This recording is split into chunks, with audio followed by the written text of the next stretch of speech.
I've always been a fan of browsing Craigslist to snag deals and find unique items that I can't seem to find elsewhere. One day, I stumbled upon an ad for an antique record player in perfect condition. I couldn't resist emailing the seller to inquire about it, and to my surprise, the seller responded within minutes, and we soon began discussing the details of the item. The seller, named Jack, seemed friendly and eager to make the sale. We agreed to meet at his apartment later that weekend to finalize the purchase. I arrived at the apartment complex at the agreed-upon time and headed to Jack's unit as soon as I entered the building. I sensed something peculiar about the place, but I couldn't quite put my finger on it. Jack welcomed me in, and I noticed he had an odd energy about him. He seemed restless and jittery, but I brushed it off as just nerves.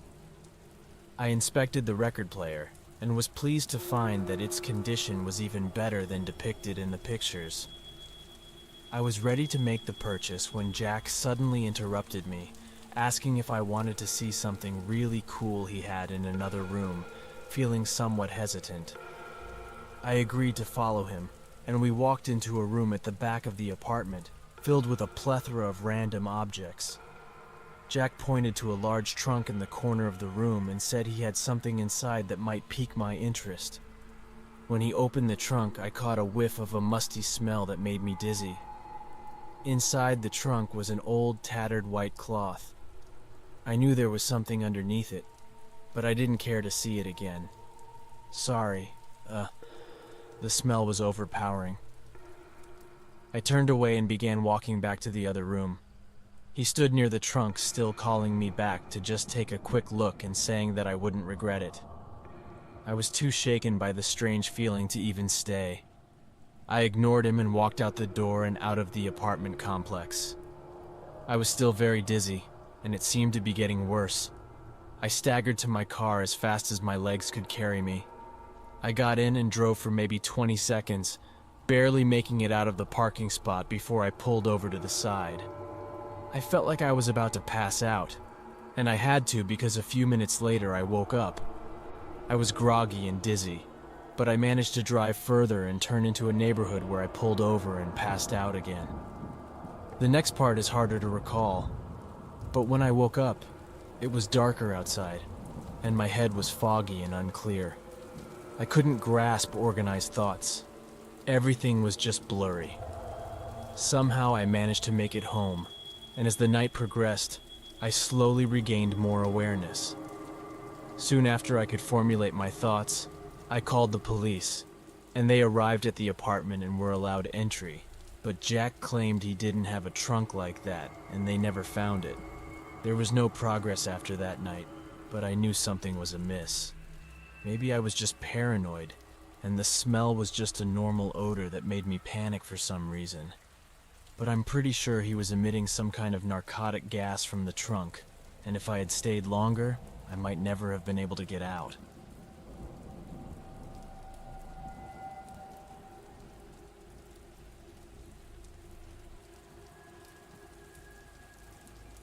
I just moved to a new city. I opened Craigslist to find someone to share my new apartment with. Immediately after I saw his posting, I contacted him. His name was James. We exchanged a few emails and phone calls, and everything seemed to be going well. A few days later, we agreed to meet in person to discuss the details. At first, James seemed like a friendly and laid-back guy, in his 30s, reminding me of myself. We chatted briefly about our interests and hobbies, and he shared some funny stories about his previous roommates. As we wrapped up the conversation, James suddenly became very serious. There's something I need to tell you, it's kind of important. I looked at him confused, wondering what condition he could be referring to. Sleepwalking, he said as he walked in his sleep. And it's quite severe. I just wanted you to know up front in case it's an issue. I shrugged and said, "It's okay. Not a big deal." A few weeks passed without incident. James seemed like a good roommate when we got along. But then I started noticing strange things around the apartment. In the mornings, food would go missing from the fridge, and items would be moved around. I assumed it was just James sleepwalking, but didn't think much of it. One night, I was awakened by strange sounds coming from James's room. At first, it sounded like he was talking to himself, but then I realized it was something else. A low growling sound sending shivers down my spine. I got up quietly, crept to his door, and listened to the increasingly louder and intense growls. I slowly opened the door to peek inside. I saw James standing in the middle of the room, his eyes closed, in a strange and unsettling sight.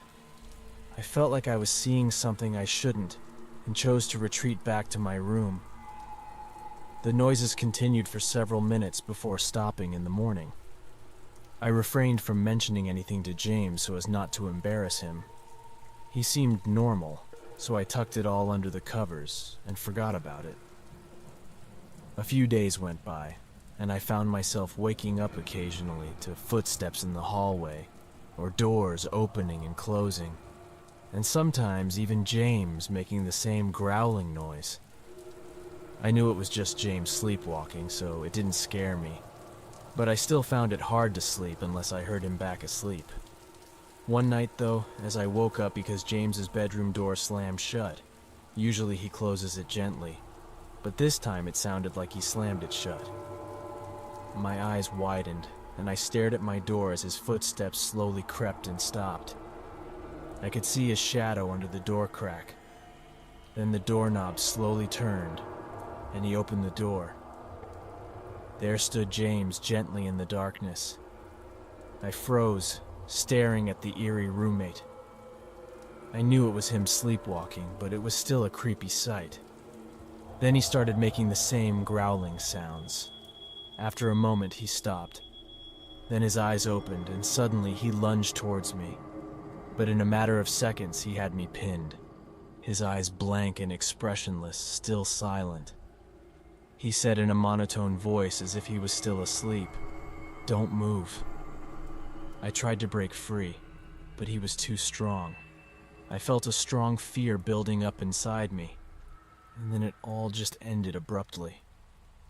James let go of me and slumped off the bed and wearily walked back to his room, closing the door gently behind him.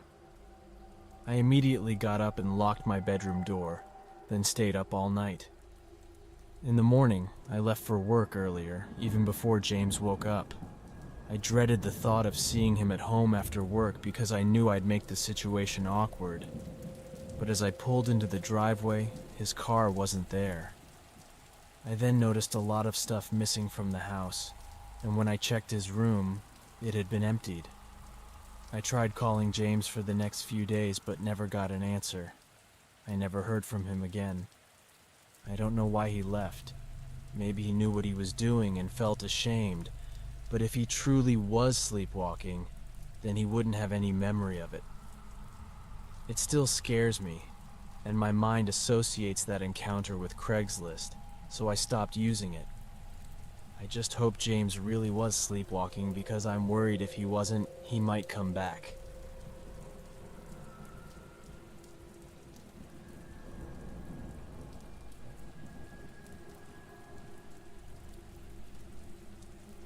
I found an ad on Craigslist for a beautiful antique piano at an unbeatable price.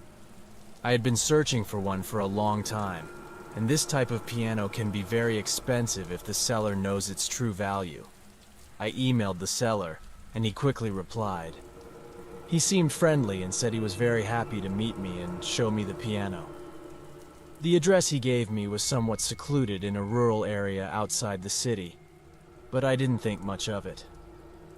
On Thursday night, as scheduled, I got into my car and started driving. It was already dark outside, and the winding roads became increasingly questionable as time passed.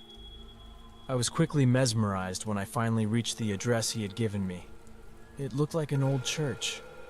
I guess I just didn't know the difference between an old farmhouse and an old church, although they all looked the same in my mind, so I figured that's what it was. I saw the man walking out of the front door, waving at me and calling my name hesitantly. I got out of my car and started to approach him. He was tall and thin, with dull, bead-like eyes and a peculiar smile.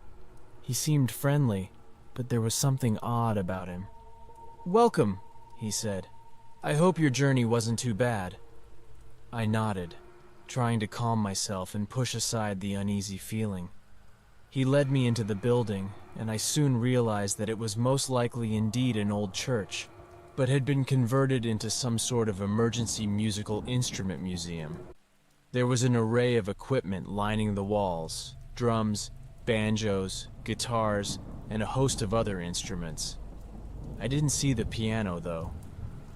Even when I turned around and asked him where the piano was, he hesitated. There was something off about the way he said it, but I followed him down a narrow hallway where there was a LED-lit staircase below. He grabbed a heavy flashlight before starting to descend the stairs. When we reached the bottom, he turned to me and gave me a crooked grin. "It's down here, don't worry," he said, shining the flashlight into a small room off to the side. I hesitated, unsure if I should go in, but I was too far in to turn back now. We entered the room, and the man turned on the dim lights enough to see the piano sitting in the middle. The problem was, the piano didn't look like the picture in the ad. Its wood was peeling, keys were chipped, missing from one end of the keyboard, and it was slightly smaller than I had estimated.